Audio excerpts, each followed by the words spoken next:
Welcome everyone to the PQI 2020 Fall Poster Session, Quantum 2020. My name is Jenny Stein. I'm one of the executive co-directors at PQI along with Kaju. So you've probably heard from me or him in the last year or so, and a lot in the last few months leading up to this event. So normally this would be the spring 2020, or sorry, the fall 2020 science event that's hosted by Pitt. That kind of went on hiatus due to COVID. They put it on pause. So normally we would be there. But because of that cancellation, PQI still really wanted to hear from all of you and catch up on your research updates and still give you guys the chance to compete for prizes. So we reinvented Science 2020 and made it Quantum 2020. And the theme of this event is spooky action at a distance. We wanted to fold in the fact that Halloween is like 2 days, so it's spooky, and that this is how Einstein described quantum entanglement, and the fact that we are all at a distance because this pandemic will never end. So I'm really happy that you're all here. Thank you, presenters, for signing up, and thank you, judges. So really quickly, I'll go over who is judging, and then I'll introduce the rules. And then we can get started because I know we said this would be about an hour, but we do have until 4:15 before I have to kick off, and well, I'm in the same room, but until the next poster session starts. So I really wanted to highlight that Bob Devity and Roger Mong are our judges, our faculty judges. Hello. They're joining us from University of Pittsburgh, Department of Physics, and then Zhongmao Chao and Jun Li are judges that were previous poster award winners from Department of Mechanical and Chemical Engineering at Pitt as well. So we wanted to have this diverse interdisciplinary crew because we randomly mixed you all up, and we think that'll help in learning about each other's work and hopefully either developing new connections or collaborations between you. So for the rules, what we'll do is essentially, right, when it's your turn, and I'll put a link to the agenda in the chat, but I'll also cue you, but I would say be prepared for when you're next on this agenda. You'll have 3 minutes where you'll share your screen to present your poster, and so there's no software for a timer on Zoom, so I'm gonna use 2 minutes and 45 seconds. I found something red, so I'm going to use a visual cue. I'll hold the dragon up, and I'm sure you'll see it in the top corner. But at 3 minutes, I'll say, okay, you know, it's time to wrap it up. But you know, I'll be chill if you're like in your conclusions and future outlooks part. If when we get to the discussion, I would say judges, you know, unmute, and you should be able to go first and ask all your questions. If the judges don't have any questions, anyone in the audience, whether that's, you know, other presenters or maybe we have some random drop-ins, or feel free to ask questions, but I probably will cut you off around 3 minutes just to keep this going. But feel free to use the chat, right? You can always message people afterwards. Judges, I know that you're going to have a lot. You're going to be listening. You're going to be thinking of questions. You're going to be scoring. So we tried to keep that form simple for you. But if you don't have the time to enter your scores now, we're going to send you a recording after, and you'll have till Sunday to submit scores. Okay, with that, are there any questions before we start? And I would say, like, people feel free to unmute. I don't think there's so many of us that it'll get chaotic, but otherwise. Good question. Yeah. I'm unclear. How do I score? Like, where do I enter the scores? Oh, well, I sent an email with the forms, but here, I'll send a link really quick in the work group 1A. Yes. Yeah. So if anyone else tries to use this to submit scores, just know that I'm going to ignore you. So that Google Doc or Google form is for you, Roger, and Bob, and Jamong, and Jun Li. So you guys feel free to use that. And then once you click submit, click, you know, submit another response. If you click edit your response, it will overwrite. So just be aware of that, and it'll refresh the page and have a drop down of the student names that are presenting. Thank you. Okay, so let's start off with Pratik. I'm gonna have my timer going. But once you start talking, that's when I'll start timing. Okay, great. So I'll just go ahead and share my screen. Mm-hmm.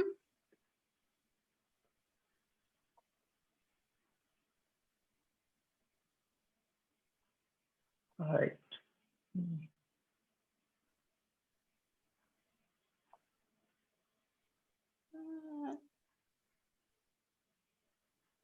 Let's see, nothing popping up yet.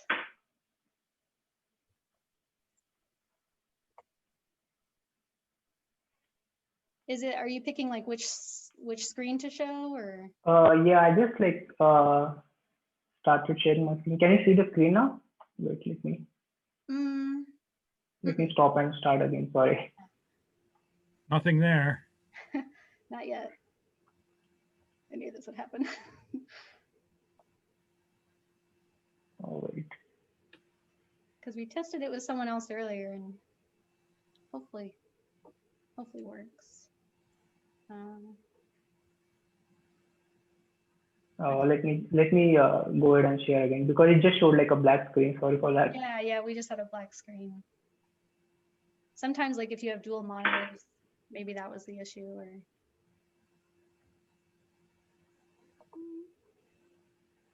how about now? nothing yet. No. Oh, sorry. Well, how about we? Oh, hey, there's something. Okay. Okay. Can you see screen now? Yeah. Go ahead. Okay. Yeah, let me just go full screen. Can't read it except for the title, but I can see it. Yeah, I'm sure you'll zoom. Okay, how about now? Mm-hmm. You see the full screen, right? Sometimes boxes pop up that like block things, but I think, yeah, once you start zooming into certain sections, it'll be, yeah. Okay, so it's like visible, right? Now, right? Mm-hmm. Yeah. Okay, great. Yeah. Hello everyone. I'm Pratik Khandagale from Carnegie Mellon University. I'm presenting a joint work with Carmel Mazidi and Kaushik Dayal on statistical field theory for elastomers. Motivation for this work is the emerging soft multifunctional technologies such as artificial muscle, skin, stretchable electronics, and soft robotics. These technologies use elastomer as their soft matrix, and hence, to push these technologies further, we really need to know the detailed mechanics of elastomers. However, the existing elastic models for rubbery polymers are unable to consider the chain molecular structure and chain interaction. To probe these questions, we have developed a statistical mechanics-based field theoretic model. Statistical mechanics of single chain allows us to consider the chain molecular structure, whereas interchain interactions are accounted using a field theory. The analogy between the path integral method for quantum mechanics and polymer physics was observed by Degenis and Edwards. For an elastomer network with n polymer chains, we first obtain the partition function using statistical field theory, and then apply a mean field assumption to get the total free energy. Next, for evaluating total free energy, the intersegment interaction is modeled using an excluded volume approach. We approximate the total number of chains using a well-known Aruda and Boyce 8-chain model, and then the resulting model is solved numerically using a finite element approach. For the case of no chain interactions, we found that the average elastic response of a polymer chain matches well with the classical rubber elasticity. For a polymer network, a numerically obtained equilibrium density was observed to be as expected in 3D as well as in 2D, where we find the maximum density at the chain crosslink points. The free energy of elastomer has two contributions, chain entropic and chain interaction. Entropic energy accounts for chain stretching, and chain interaction accounts for repulsion between the chain segments. And the total free energy shows the interplay between these two effects. Next, we plan to apply our model for liquid crystal elastomers, also called as LCEs. They show fast reversible shape change with temperature because of liquid crystal phase transition. Recently, liquid metal was used to show that liquid metal LCE composite can work as an actuator, soft crawler, and a shape morphing material with electrical stimuli. To model this material, we consider a main chain architecture of LCE chain and use Myers-Soup mean field theory to model the liquid crystal interaction. Finally, the steps to probe the detailed structure and response of LCE are this. We first allow the LCE chains to deform as per the local deformation gradient, then apply the developed model to get equilibrium structure and total free energy of LCE. And this allows us to examine the effects of temperature, geometry, and loading condition on LCE mesoscale response. With that, I will stop and we'll be happy to answer any questions here. Thank you. Thanks, that was great timing. Nice work. So I'll open this up to any questions from judges. And I think, Pratik, if you could keep your screen shared just in case they want to Sure. edit a certain aspect of the poster. Yeah, okay, so I've got a question. First question, you said you're doing mean field. What variables are you doing mean field in? So there are two fields in the theory. First one is W and rho. I'll just show you in this equation here. Yeah, what's W and rho? So W is the external field-like parameter, which is like a pressure-like field. And rho is the density of the elastomer. And so what's W again? W is a pressure-like field that enters into the field theory, which is basically a thermodynamic conjugate of density. Okay.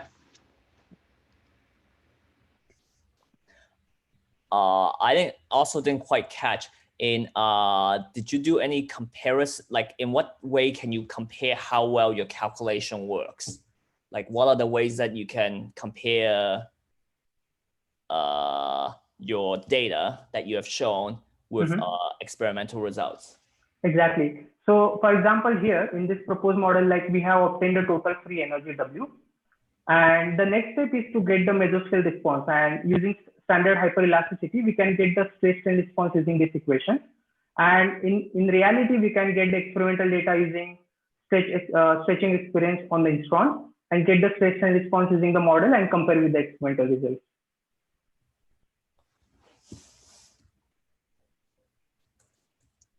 Any other questions from judges or anyone else?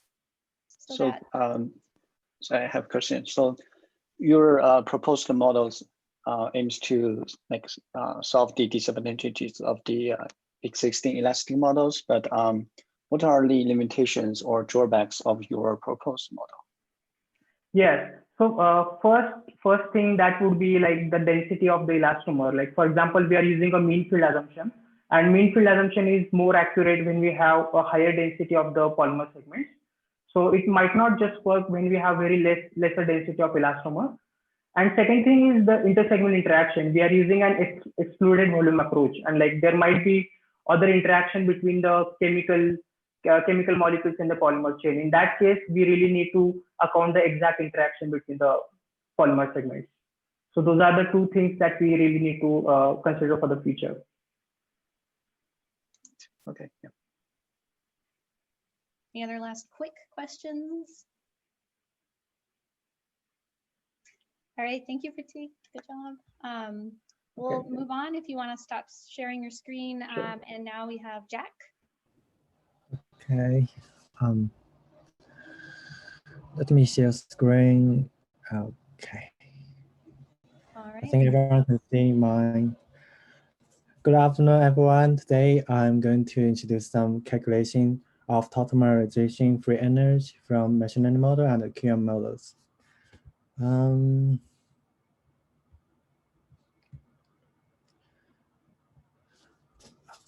Calculating the free energy of tautomerization is very important, yet it's very expensive for using DFT methods. Here we present a method of using the machine learning model called ANI to calculate the tautomerization energy of the ketone-enol tautomerization. Here is a graph showing the workflow for one single molecular. We first generate a number of conformers for this molecular. Then each conformer is optimized with the ANI model, and then the best conformer is used to calculate the free energy using different methods. Here is an overview of the methods that I used. Omega is a package for generating conformers for each molecules. ANI is the machine learning model. It is an extensible neural network potential with DFT accuracy, but at force field computational cost. Here is a graph shows how we can calculate translate a molecule into vectors, which are then passed to the ANI models to calculate the potentials. We use two methods of ANI model, ANI 2x and ANI 1ccx. The DFT calculation is using ORCA. Here shows a comparison between the experiment values and ANI 2x and DFT methods. The error bar here is 5 kcal per mole. Here shows a comparison between the experiment values, ANI 1ccx, and the DFT methods. The error bar here is 3 kcal per mole. Overall, we can see that ANI 1ccx is more consistent with DFT as well as the experiment values. Later, we investigate the correlation between ANI models and the DFT methods. The results are shown here. You can see that both ANI 2x and 1ccx are consistent with the DFT method. You can also see that the free energy predicted by ANI models can be automatically classified into 3 groups, indicating that the ANI model can recognize the different structures between different models. And lastly, we show the error dispersion. It is relatively low. So in summary, we show that machine learning model is namely ANI is a reliable method to predict free energy. In the future, we will expand our scope into other types of tautomerization reactions. Thank you. Thanks, Jack. So if judges have any questions or others, go ahead.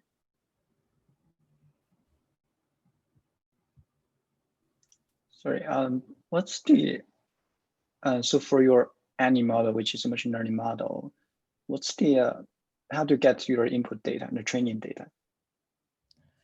The training data, did you mean how do we transform the molecules to the model, or how do we get the data set? Yeah, how do you get the data set? Yeah, so it's not FT calculated, right? The data set was scratched from papers. We did it manually. Are these, okay, so from the papers, are they DFT based data? No, the paper only contains, they are using like GC and MS method to test the ratio of the enol form and keto form. We read their experiment data, then we calculate the free energy from the experiment data. DFT is calculated by ourselves. Okay. I have a question. So you mentioned in figure 3 that you said the ANI 1ccx, the data is more consistent with the DFT or the experimental data compared to the above figure, right? And from when I look at these two figures, it's hard for me to, it's hard to convince me to get same conclusion. So did you guys do any quantifying the contrast, the differences between the results? So for the first graph, the error bar, the length is 5 kcal per mole. But for the second one, the error bar is only 3 kcal per mole. Because if we're using like 5 kcal per mole as the error bar in this graph, then almost all these experiment values are included in the predicted region. But here, using 5 kcal per mole, still a lot of kind of out of the range. I see. That's, yeah. I see. Error bar. Okay. Thank you. I've got a question.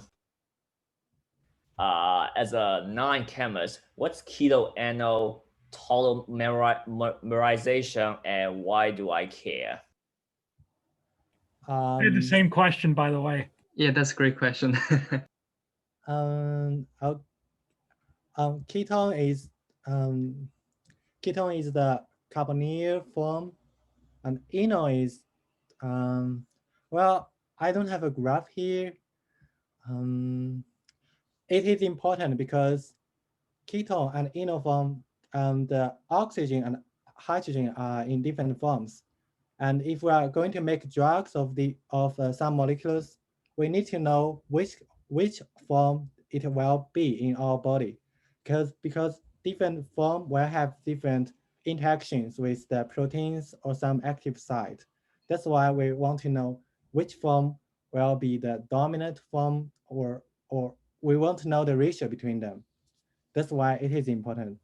I think that was a reasonable, good answer. So I'm going to wrap it up. Thank you, Jack, for your poster presentation and your Q&A. But for now, we'll move on to Venkatesh. Thank you. Yeah, sorry, we can't clap loud.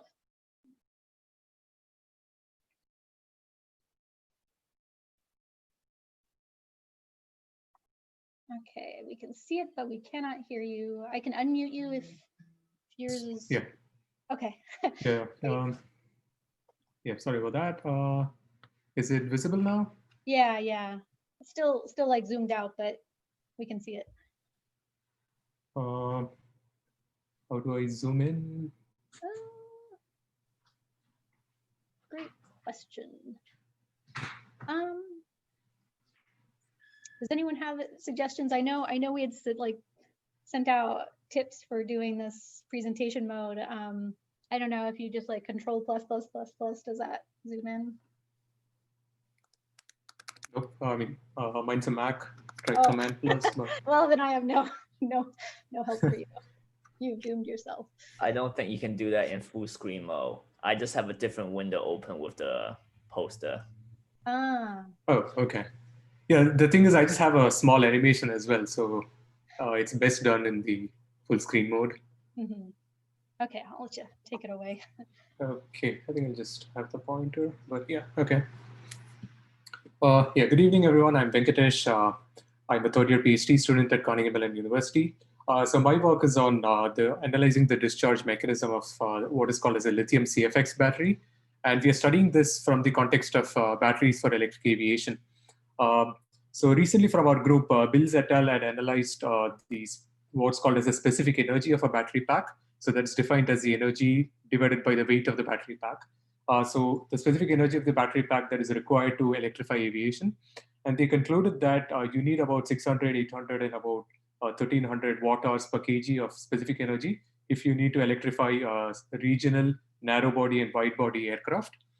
So if you look at the current batteries, they use a cathode, what is called as NMC.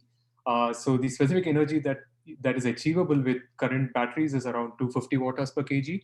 And people are looking at higher specific capacity cathodes, such as what's called as the DRX, so disordered rock soil cathodes. So even with the next generation of cathode and anode chemistries, you still do not have battery packs that have a specific energy high enough to electrify even regional jets. So our approach is to look at batteries that are currently not rechargeable, but have a specific energy high enough to electrify aviation, and try to see if we can make them rechargeable. So one such battery chemistry is what is called as the lithium CFX chemistry. So it has a specific energy of about 800 to 900 watt-hours per kg, which is high enough to electrify both regional and narrow body jets. But then it is not rechargeable. So the goal of our work is to understand the discharge mechanism, to figure out what happens during discharge, and see if we can figure out some way to make it rechargeable. So two different cathode reactions have been proposed. One reaction is the formation of LiF and graphite. So for this to happen, fluorine has to diffuse out of the CFX cathode, react with lithium, and form LiF. On the other hand, the second reaction is where lithium intercalates into the CFX cathode and forms a ternary LiCF compound. So we looked at the kinetics of the reaction, and we found that for fluorine to diffuse out of CFX, the activation barrier is about 2.6 eV.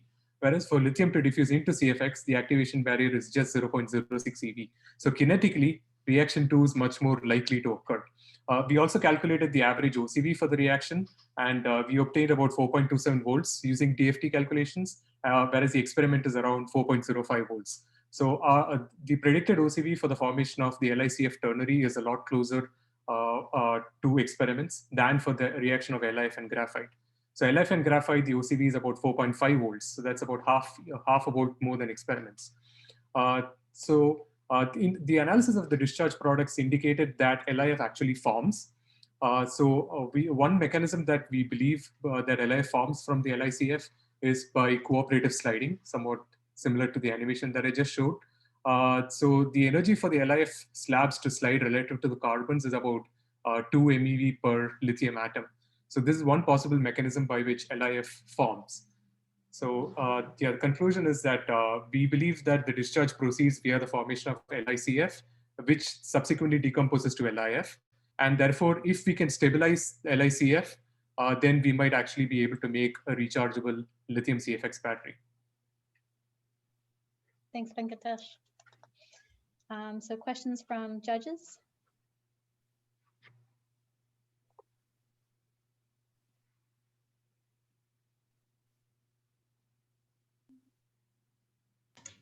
Yeah, I have one question. Sorry, I have one question. So you mentioned that so the reaction 2 has much smaller diffusion activation barrier, right? Yes. And is this the reaction that you're going to proceed in your future direction? No, the reaction that we see in future direction, I didn't quite get you. I see. And also another question I have here is, since now the activation energy for the lithium diffusion is so low for the second reaction, so do you expect that the shelf life of this material, so for example, when you are not actually using this battery and you just, put it there, you're not using it, and will you expect the lithium ion just diffuses away from the, the main composite and kind of causing some issue? Not really. I mean, it's thermodynamically favored for the lithium to be into the CFX, which is why that's what happens during discharge. So Okay. lithium comes from the anode and then diffuses into the cathode. Oh, I see. Thank you.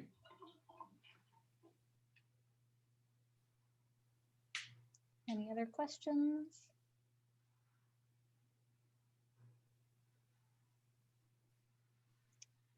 Well, if not, we could always go to the next poster. Okay, I guess so. Just So- that one. Oh, go ahead. Okay. I don't understand the relationship between the pictures, say the two pictures at the top of the second column and the picture at the bottom of the second column. In other words, there are a lot of the relationship of the blue and the black and the green. I don't see a relationship between the two. Okay, yeah, the black, oh yeah, I should have mentioned that. So the fluorines are green, lithiums are blue, and the black are carbon atoms. So the structure shown here is the what actually forms, the structure of LiCF that we used for calculating the open circuit voltage. So the ones on top are just kind of like a toy or something like that and nothing to do with the real. So those are the structures of the CF. And so that's at the start of the discharge, and this is at the end of discharge. Okay. All right. Thanks, Bob.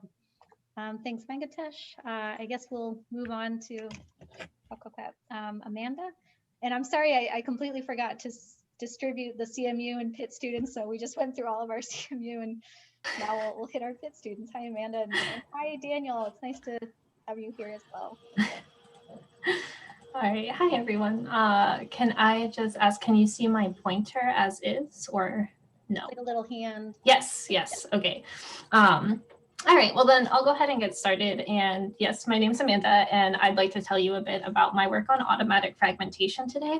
And our motivation for this is, as we start to study larger and larger structures, they become infeasible to treat with accurate quantum mechanical methods. And one approach to deal with this is to break those large molecules into smaller fragments, accurately treat the fragments, and approximate the interactions between each of the fragments. But we have a decision of what are the best fragments for a given molecule. And for this, what we hope to do is use unsupervised learning algorithms, given a specific data representation, to pick which atoms are most weakly interacting and create the fragments there. So we started with a case shown here of small tetramers of which we had clear fragmentation. And we looked at 4 different descriptors shown in the legend here. These descriptors of our data differ in how the data is represented and what kind of chemical data is included about a specific molecule. We looked at these descriptors with 4 different clustering methods. And what we found is that of these 4, that spectral clustering, despite the descriptor used, was able to give the exact fragmentation that we expected. So 1 here on our y-axis means exactly what we wanted to happen. So moving forward to a more complicated system, we decided to stick with spectral clustering. And the more complicated system we chose were these silyl-ketene dimers, which are oligomers of important polymers that we hope to study in the future. And when we get to these more complicated systems, we can see that the fragmentation is slightly different. So between A and B, this is the same chemical data represented differently. And we can see by this green line where our fragments were chosen to be. And in each case, a different carbon-oxygen bond is broken. Whereas in C, we're actually incorporating more first principles data into our descriptor. And here we see that we actually break through a carbon-carbon bond, which seems to agree more with what we would expect from chemical intuition.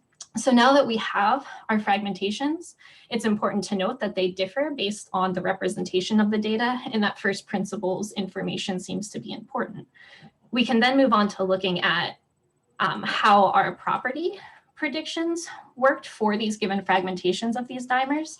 And what we see is that in these blue dots representing energy of the total structure, the different descriptors perform pretty much the same.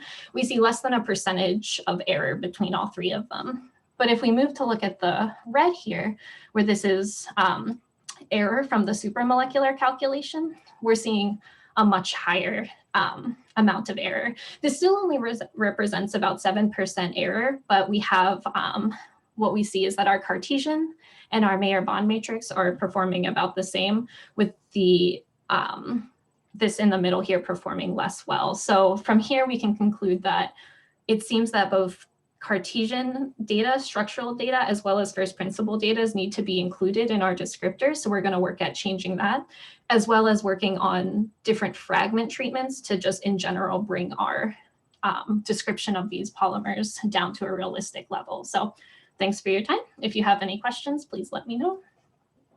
Thank you, Amanda. Open it up to the judges or anyone really.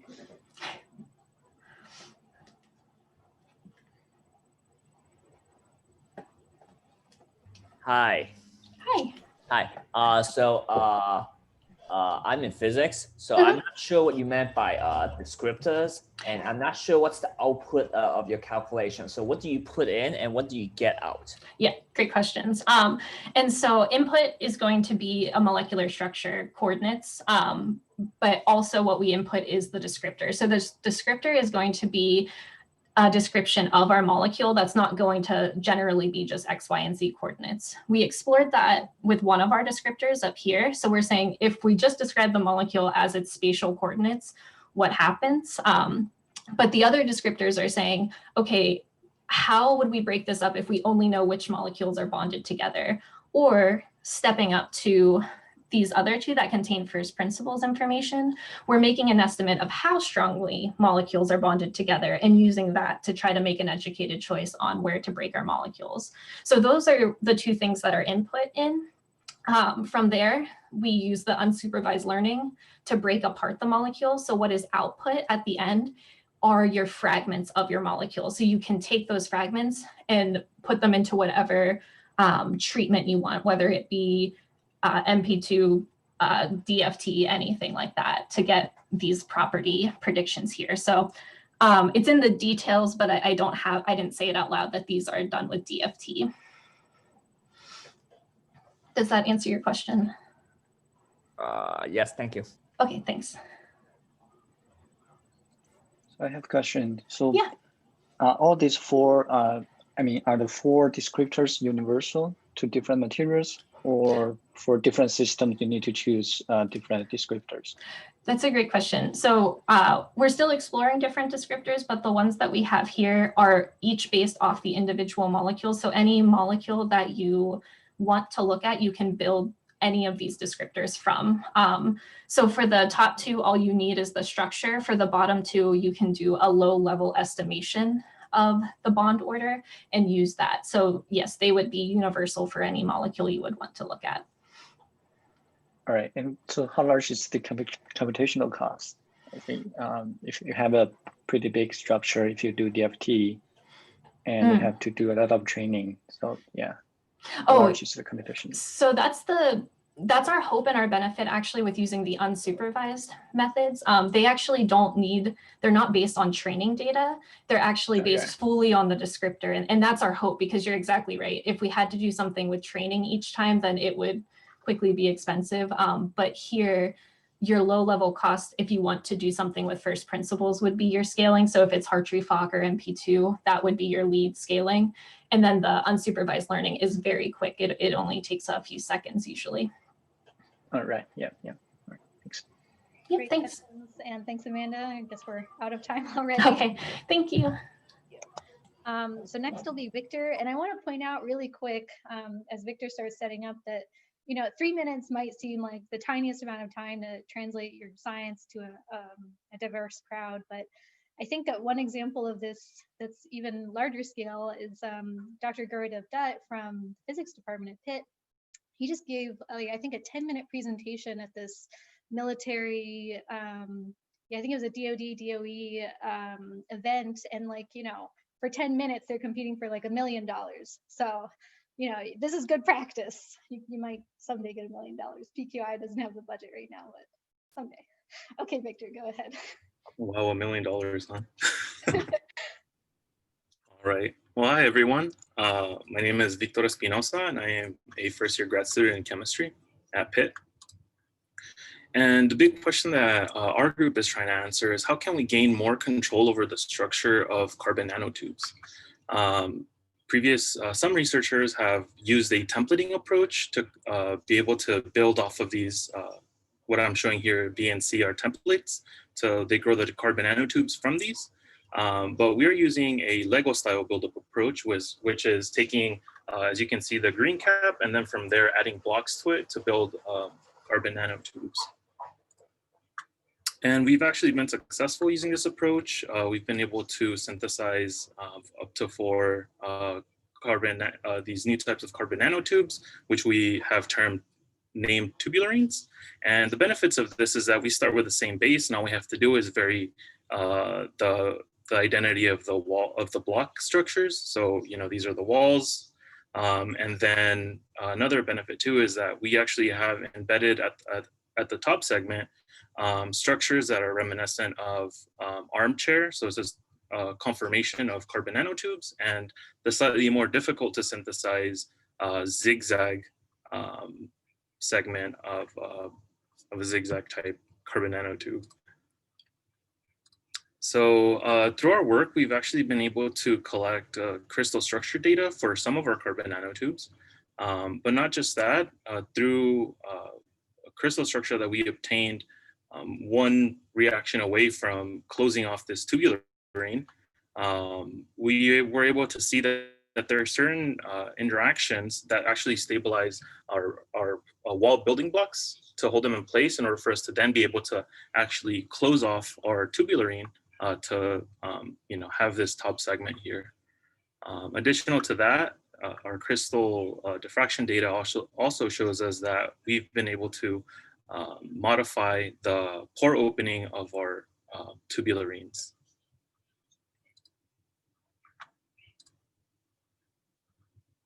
So because this method of synthesizing carbon nanotubes has proven successful for us, we are continuing to try to expand the compounds in our tubularene family. So we are actually one reaction away from obtaining a new tubularene, and hopefully it'll be tubularene with the biggest pore opening yet.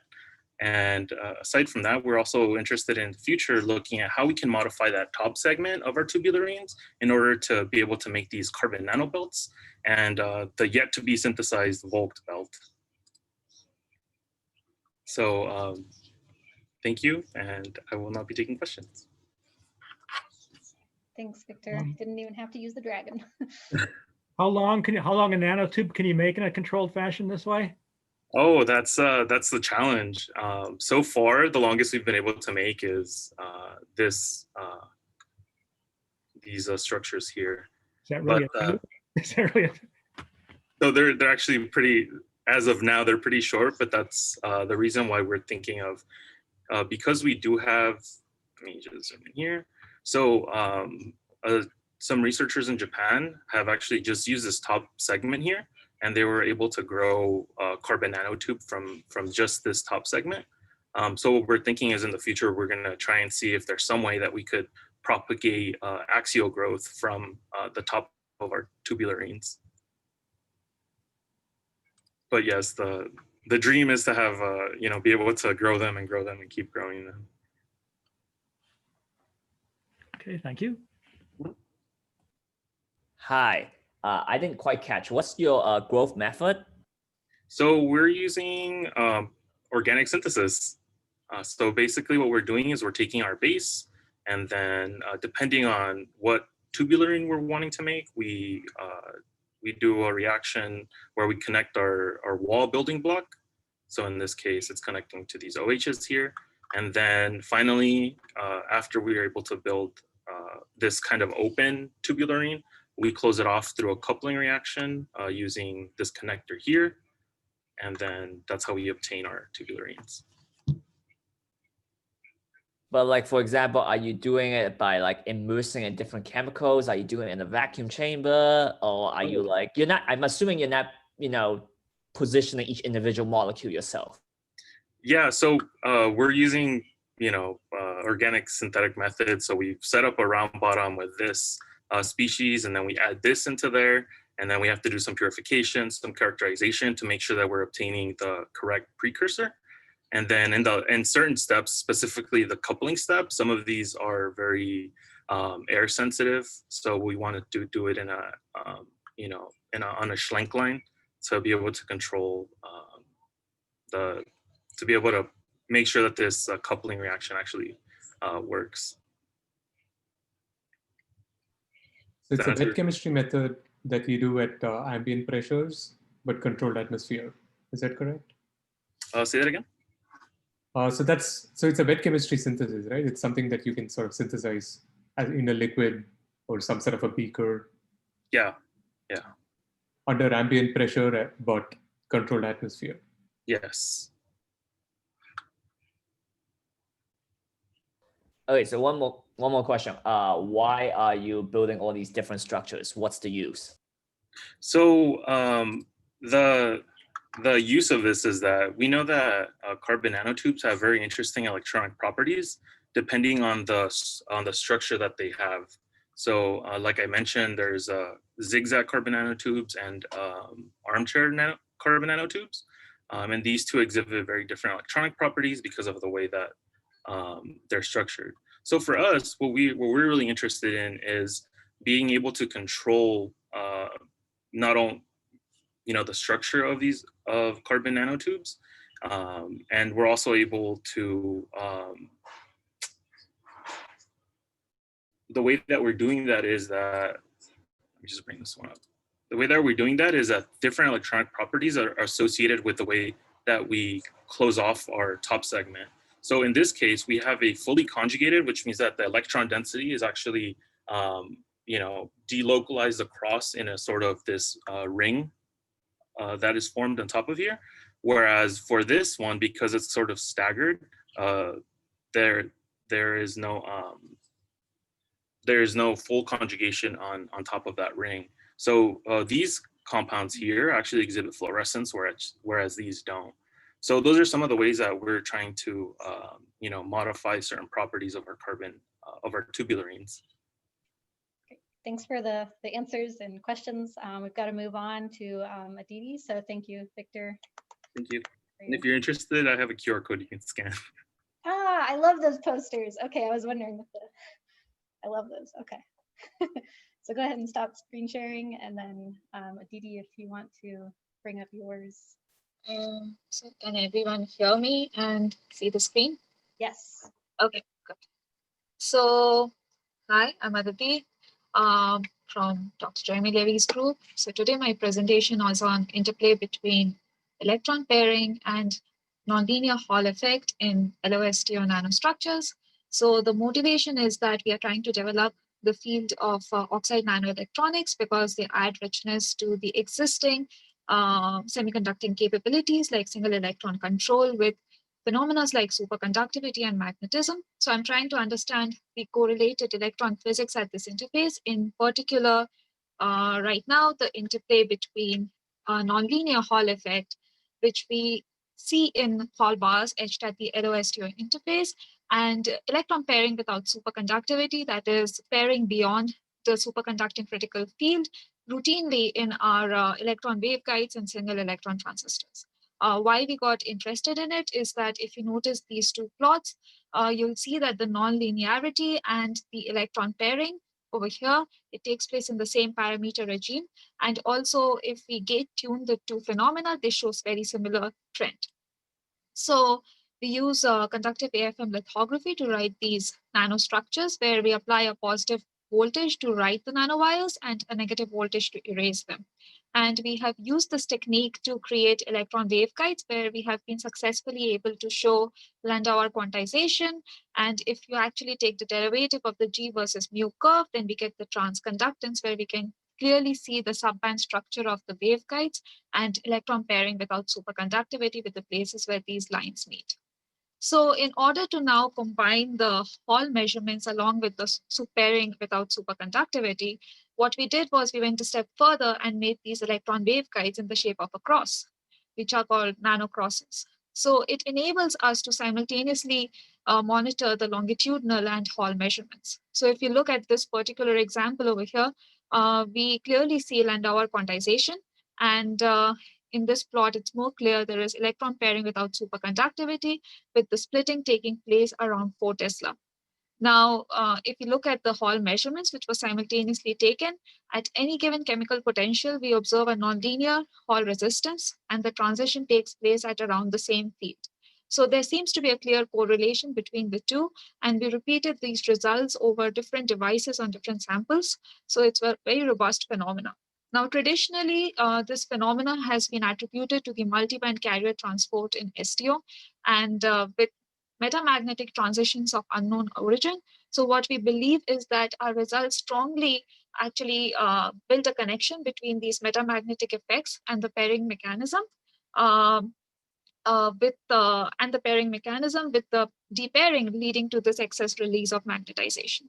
And lastly, to give a broader picture, why is it so important? Because semiconducting systems have been dominating till now. So people tend to think of these systems in terms of semiconductors too, but they are very different because we have ferroelastic domains over here, which makes them highly anisotropic. And this ferroelastic domains have been shown to affect this transport and the pairing mechanism. So we believe that we can actually correlate this correlated electron physics a lot to these domains, which will help us to build this field of oxide electronics. So that's the main goal ultimately, to find this correlation. With that, I'd like to end, and I'm open to any questions. Thank you. Thank you. Open up for the judges. Any questions? How exactly do the domains fit into what you said before that? So what we have seen is that there are a bunch of things.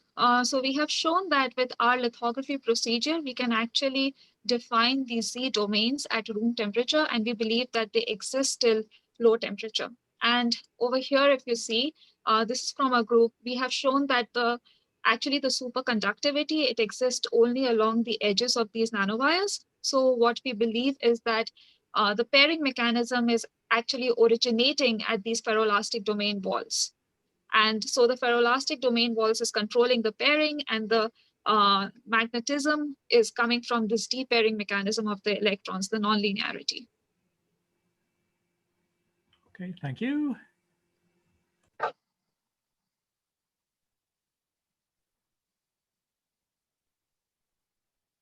Any other questions?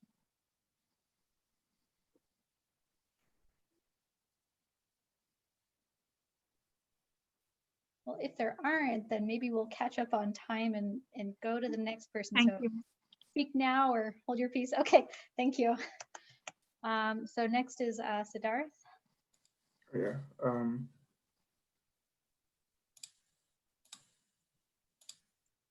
Can everyone see my screen? Yes. Okay. Just a second.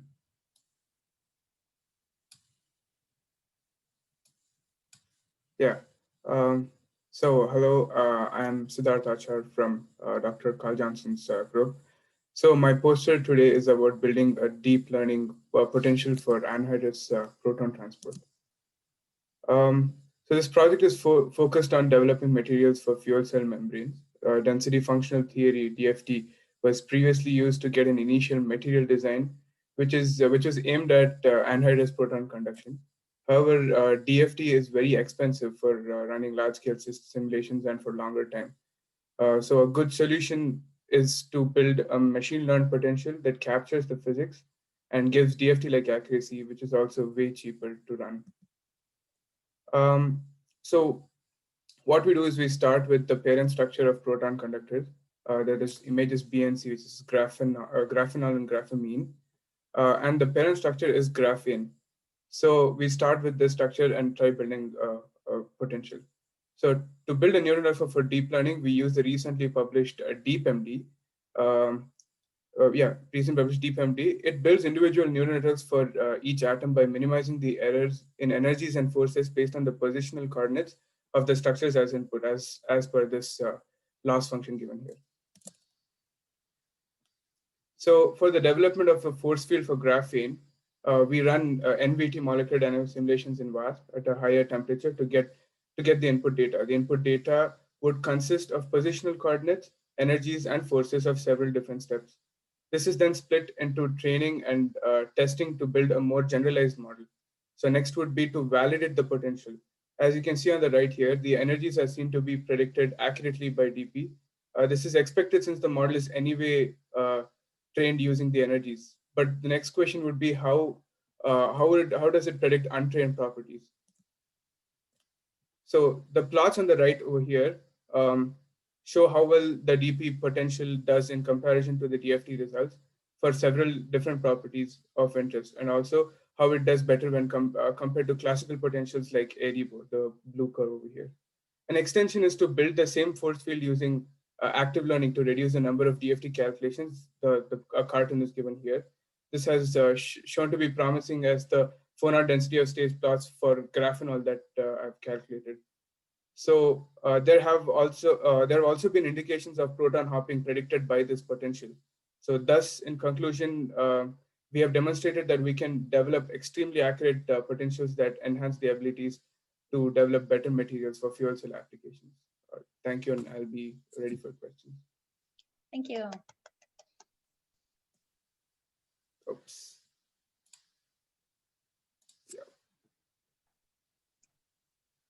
Questions from judges. Okay, it's Bob Go Deputy. ahead. It's hard to see the plots, but the very last one on the lower right. Oh yeah, what is that step? Lower right, lower. Oh yeah. At the end, lower right, not upper left. Yeah, Yeah. the very last one there. What's that big step going on? I don't even know what's plotted on those axes, but what's that step? Oh, so the one over here, right? Yeah. So that's actually the strain energy per atom versus the Lagrangian strain. And so what happens is you keep stretching the material in one direction, and then you compute the strain energy per atom. So the DFT result, it says that, okay, it stays elastic until some amount of Lagrangian strain, and then there's this decrease in energy. However, DP, it doesn't really predict bond breaking that well. So once there is bond breaking, something that has never been trained for, it gives very bizarre energies. So that is the step. I don't think there is probably a physical reasoning to it. I'm not sure.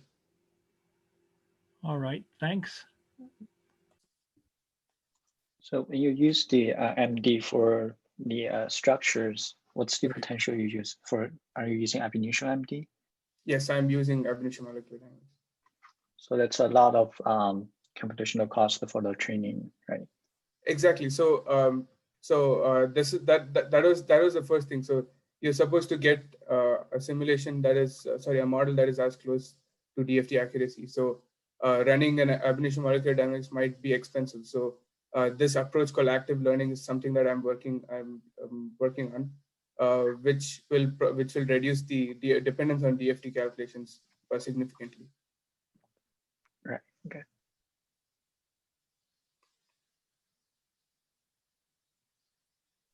And so another question. So then when you do the training, because I see you got a pretty good photon density states for graphenol, right? So then when you do the training, you should not only train on the energy, but should also on the forces, right? Yeah. So the training is done on energies and forces. I'm not sure if forces. Yeah. Yeah. So you minimize the differences in the energies and the forces. So there's an extra term which is virial, but for this I've chosen it to be 0. Otherwise, even the virials can also be trained. Right. Yeah. Sorry, I missed that. Yeah. Yeah, no problem. All right, I think we're going to have to move on to our last presentation. Sorry, Chris, that you're left at the end here, and we're just about out of time. And Roger, I think you had to head out. You might be gone. But you'll still have 3 judges, so no worries there. Okay. All right, let me share my screen. Can everyone see that?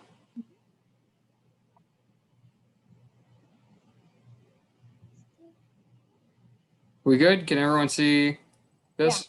Yeah. Great. Okay. All right. Hi, I'm Chris Legato. I was an undergrad in the Purdy Lab. Here's some work we've done this summer.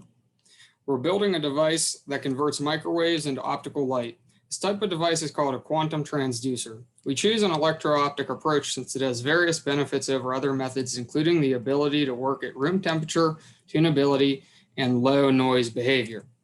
It is reasonable to ask why we would ever need this. There are a plethora of applications of these devices, with the most exciting being a quantum internet. Microwave photons, while great for processing, require cryostat temperatures, so a quantum transducer allows us to convert them to optical photons that transmit well at room temperature. There are 2 key requirements for electro-optic transduction.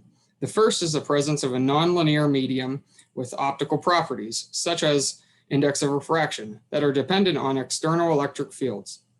The second is a long confined lifetime gauged using the quality factor, or Q, of a device. Photonic crystals are devices that manipulate and confine photons by modulating their geometry. There is a resultant band structure for confining microwaves. On the left, we have a circular device as well as a corresponding band structure from the COMSOL simulations. COMSOL is a physics simulation software.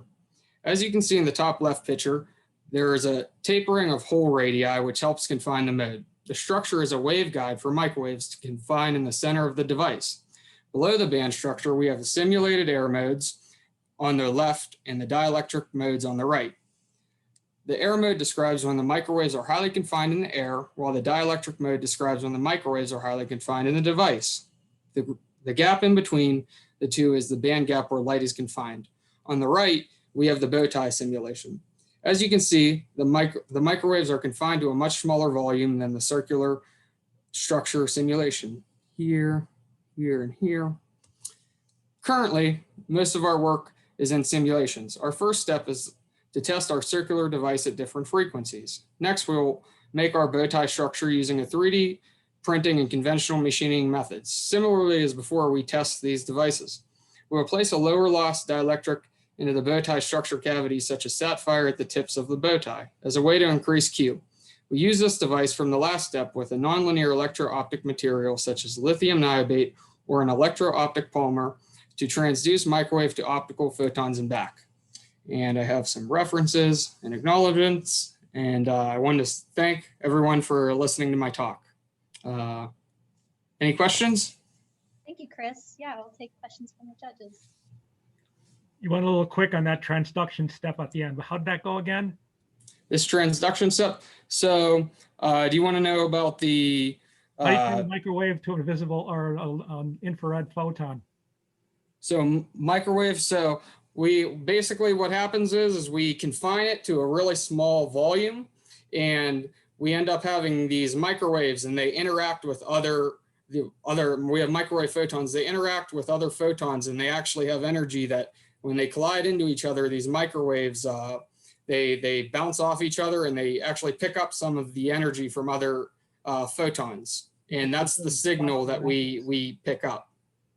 Okay, so you're doing some second order or third order process or something. I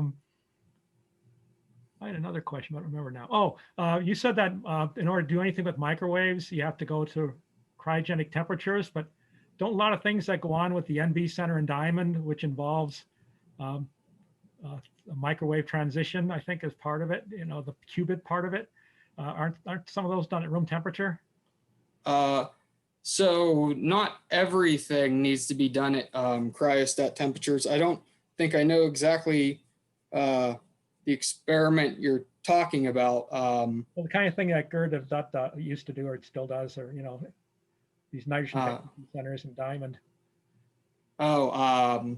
Yeah, I don't think I know the exact maybe paper you're referencing. I'm sorry. Splitting around, I think it's 2.87 gigahertz. And I think a lot of experiments that involve that transition, like magnetometry and things, are done. I think they can use these things in room temperature. I think. Oh, okay. Yeah, we're not the only one who are trying to do. Is coupled to the microwave transition and the visible transition happen in the same with the same defect in the diamond, and so they're coupled, and you can do some of these things at room temperature. It's amazing. I see. It sounds similar to what we're trying to do. Yeah. Any other questions?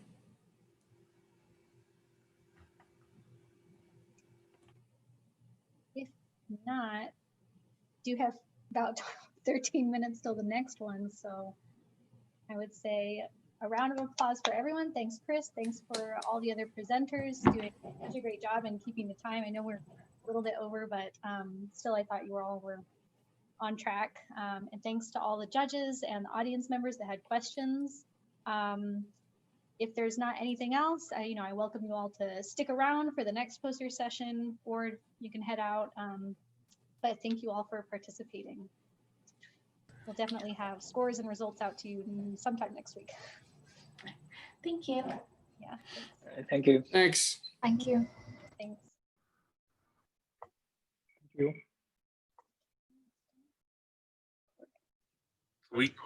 We can just pop into